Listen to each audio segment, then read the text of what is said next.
Welcome to Keiko Vision, a podcast to pump you up to change the world. Hosted by me, Jordana. Let's get started. Hi, and welcome to Keiko Vision with Jordana. I'm Jordana, and I'll be your host.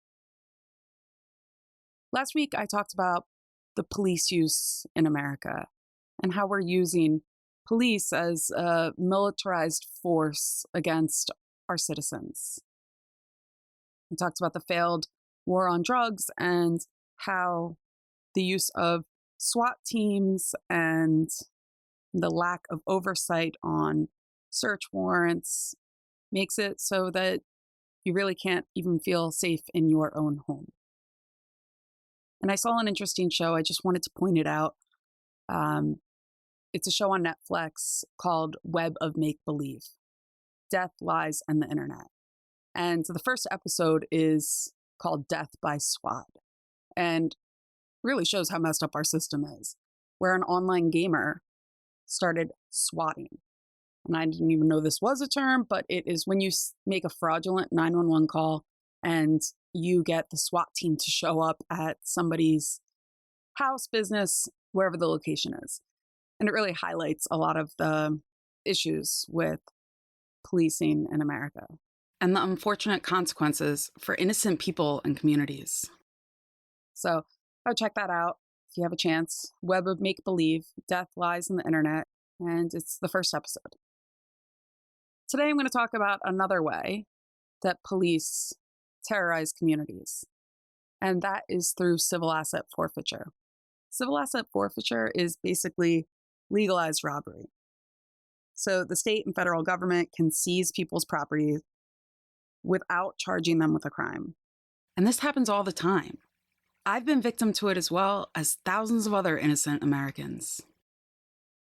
Most of these cases are undisputed because it would cost more to hire an attorney. The process is difficult. And so most people just part with the property without recourse.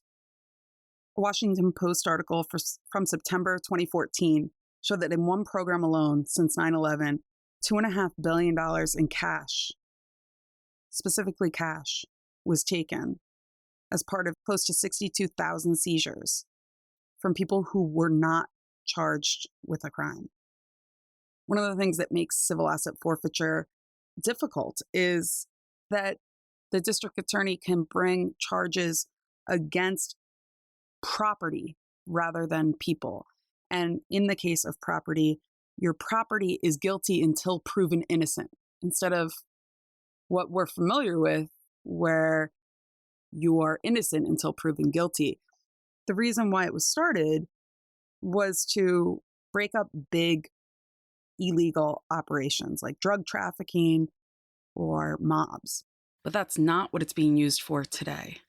Local authorities can often keep the money with no limits placed on what it can be used for. So along with this episode, I'll also release a Utopia versus Dystopia short episode on the same topic.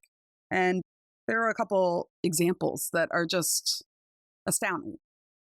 They're just crazy. So one guy was moving to California from Michigan and had $2,400 that he borrowed from his dad to help him get set up, find a job, and get settled in. He was pulled over, and the officer concluded that he was driving to California to purchase drugs and seized the $2,400. There was no drugs in the car. There was no reason to seize the money, but he did. Another guy had $20,000 seized after he was pulled over for speeding. He had taken that money out, had proof of bids on eBay to purchase a vehicle with it. Again, police argued it was drug money and seized it.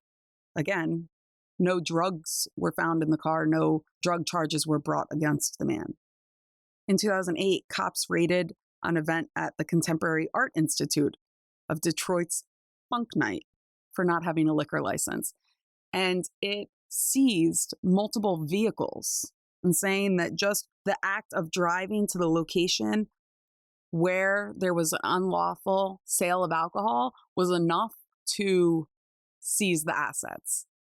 And ultimately, the people were able to get their vehicles back, but had to pay $900. One of the vehicles was actually stolen out of the impound lot. There's no oversight on what these funds can be used for. So there's a clip of a Columbia, Missouri Citizens Police Review Board meeting, which the cop really calls it pennies from heaven. It gets you a toy. One police department bought a Zamboni with it that auditors could not find. So not only did they buy a Zamboni, they lost a Zamboni. And if you're not familiar with Zambonis, it's what's used to clear and smooth the ice in between periods at a hockey game. I can't imagine how it could be used for anything close to official police business. Another police department in Montgomery County, Texas, used the money to purchase kegs of beer, margarita machines, and bottles of Crown Royal.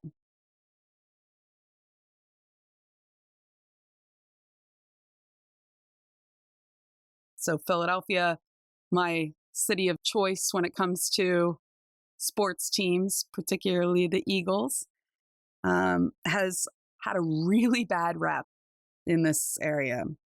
So over a 10-year period, they seized over 1,000 houses, close to 3,300 vehicles, and $44 million in cash. There's an example in the clip of parents whose home had been seized because their kid was busted with $40 of drugs, and saying that they believed that he was selling drugs from the household. And because the district attorney filed a case against the house itself, and you needed to prove that the house was not involved in a drug deal, as opposed to proving that the house was, it makes it very difficult to fight these cases.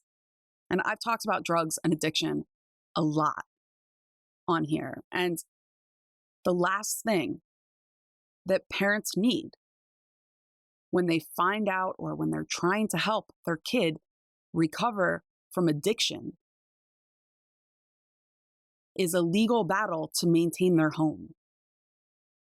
So in Philadelphia, it is very difficult to argue against seized property. And the first step is going into a courtroom where there's not even a judge or jury. You meet with the district attorney, and those are the same people that are the ones suing you. Most people just choose to walk away rather than fight. A few years back, I let a friend borrow my car, the little Honda Civic Hybrid. Loved that vehicle. And at the time, I was making six figures, but I still loved that car. I still kept that car. I got a car allowance from my company and used it on that instead of a Cadillac or, Audi, like some of my coworkers. So I had my Honda Civic. I lent it to a friend. The friend gets pulled over, and I had taken cash out that day because my car was going in the shop the following day, and my mechanic preferred cash. So I had a couple $100. It was sitting in plain view, and it was confiscated by the police. There was nothing that I could do. I had to just take that as a loss. And that's ridiculous. Look, we're in a time when the majority of Americans are living paycheck to paycheck. A couple $100 might not seem like a lot to some people, but to others, that is enough to disrupt their lives. We should not be giving this authority to the police. They're often incentivized to confiscate money because that goes into their slush funds and they can use it for whatever they want. And even the states that are better with civil asset forfeiture can seize assets under federal law and get up to 80% of that back to their department.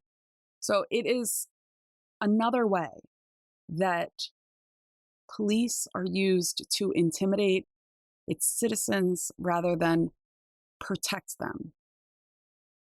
And that's why I say we need to reimagine the police. We need to reprioritize the police and what its responsibilities should be, because it should not be used in this way. This is our taxpayer money that are going to people who are stealing from us. And it might be legalized theft, but it's theft. And it's wrong. And it needs to be stopped. At the end of 2020, the Institute for Justice released an edition of Policing for Profit, the Abuse of Civil Asset Forfeiture. So this looked at the largest collection of forfeiture data from state and federal data points.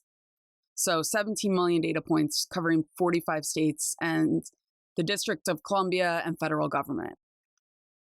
And it showed that it is a problem nationwide. And since 2000, states and the federal government have seized at least $68 billion that is known. And this is not even a full data set because some states don't provide it.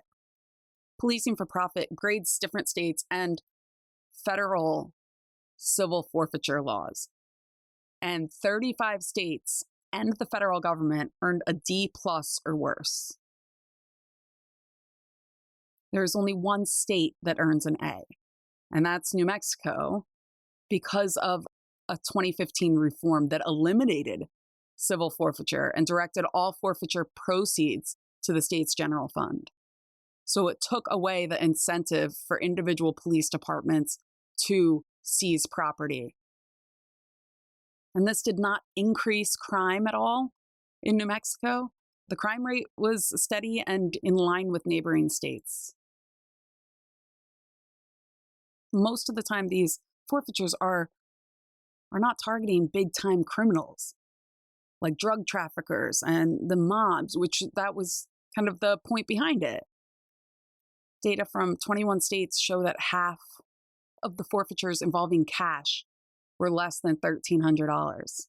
So my experience was included in that. So there's a loophole that Policing for Profit talks about, and it's called the Federal Equitable Sharing Program. And so even states that have protections in place for the property owners, state and local law enforcement can seize property under federal program, turn it over to the prosecutors, the federal prosecutors, and get back up to 80% of the proceeds. The Institute for Justice surveyed victims and released a report, Frustrating, Corrupt, Unfair, Civil Forfeiture in the Words of its Victims. And what it found was that the process disproportionately targeted disadvantaged communities. So about 2/3 of the survey's respondents were Black, 63% earned less than $50,000 annually, and 18% were unemployed. Forfeitures were clustered in predominantly minority and low-income areas. And only 1 in 4 of the respondents were ever convicted of a crime. Fighting a civil asset forfeiture is difficult for anyone. So if it's your home, then yeah, you're going to probably hire a lawyer and try to do something about it. But for the working poor, it's almost impossible. Prosecutors would change court dates. They would reschedule at the last minute and have these continual court proceedings. So you've got to go multiple times to resolve the case. A lot of people don't have the luxury to take 5 days off, 6 days off from work to go handle a case in which their government has taken from them. The last episode of this series is going to be on racism. And I wasn't sure where to put this because it is an undercurrent of all of the other areas. So that's it for this episode. Thanks for listening, and see you next Tuesday. Keiko, the social app. Keiko, the social app. Keiko, the social app. Keiko rules. Keiko, the social app. Billionaire greed. Keiko, the social app. Destroying America. Keiko, the social app. T minus 7 years and counting. Keiko, the social app.